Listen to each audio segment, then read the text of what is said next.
اعوذ باللہ من الشیطان الرجیم بسم اللہ الرحمن الرحیم۔ سورہ بقرہ ترجمہ اور تفسیر، آیت نمبر 62۔ ان الذین آمنوا والذین ہادوا والنصارى والصابئین من آمن باللہ والیوم الآخر وعمل صالحا فلہم اجرہم عند ربہم ولا خوف علیہم ولا ہم یحزنون۔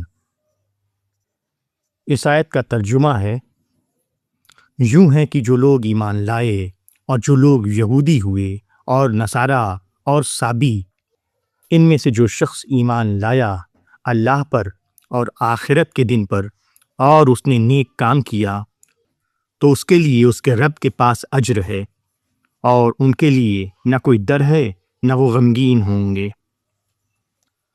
سورہ بقرہ کی اس 62 نمبر کی آیت کی تفسیر ہے۔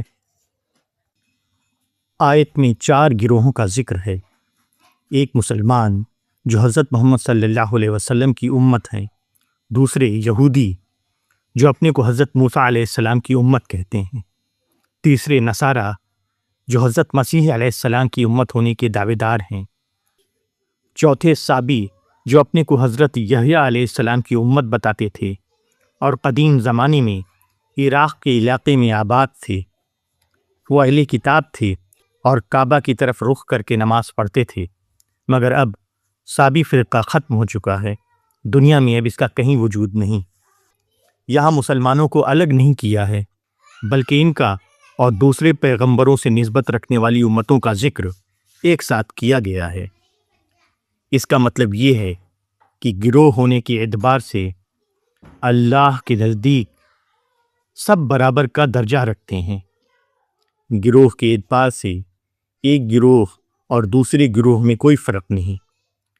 سب کی نجات کا ایک ہی محکم اصول ہے، اور وہ یہ ہے کہ ایمان اور عمل صالح۔ کوئی گروہ اپنے کو خواہ مسلمان کہتا ہو یا وہ اپنے کو یہودی یا مسیحی یا صابی کہے، ان میں سے کوئی بھی محض ایک مخصوص گروہ ہونے کی بنا پر خدا کے ہاں کوئی خصوصی درجہ نہیں رکھتا۔ درجے کا اعتبار اس پر ہے کہ کس نے خدا کی منشا کے مطابق اپنی عملی زندگی کو ڈھالا۔ نبی کے زمانے میں جب اس کو ماننے والوں کا گروہ بنتا ہے تو اس کی بنیاد ہمیشہ ایمان اور عمل صالح پر ہوتی ہے۔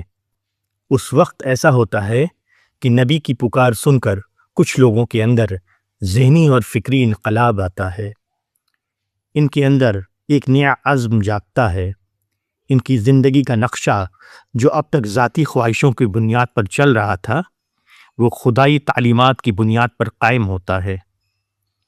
یہی لوگ حقیقی معنوں میں نبی کی امت ہوتے ہیں۔ ان کے لیے نبی کی زبان سے آخرت کی نعمتوں کی بشارت دی جاتی ہے، مگر بعد کی نسلوں میں صورتحال بدل جاتی ہے۔ اب خدا کا دین ان کے لیے ایک قسم کی قومی روایت بن جاتا ہے۔ جو بشارتیں ایمان و عمل کی بنیاد پر دی گئی تھیں ان کو محض گروہی تعلق کا نتیجہ سمجھ لیا جاتا ہے۔ وہ گمان کر لیتے ہیں کہ ان کی گروہ کا اللہ سے کوئی خاص رشتہ ہے جو دوسرے لوگوں سے نہیں ہے۔ جو شخص اس مخصوص گروہ سے تعلق رکھے، خواہ عقیدہ اور عمل کے اعتبار سے وہ کیسا ہی ہو، بہرحال اس کی نجات ہو کر رہے گی۔ جنت اس کے اپنے گروہ کے لیے ہے اور جہنم صرف دوسرے گروہوں کے لیے۔ مگر اللہ کا کسی گروہ سے خصوصی رشتہ نہیں۔ اللہ کے ہاں جو کچھ اعتبار ہے وہ صرف اس بات کا ہے کہ آدمی اپنے فکر اور عمل میں کیسا ہے۔ آخرت میں آدمی کے انجام کا فیصلہ اس کی حقیقی کردار کی بنیاد پر ہوگا، نہ کہ گروہی نسبتوں کی بنیاد پر۔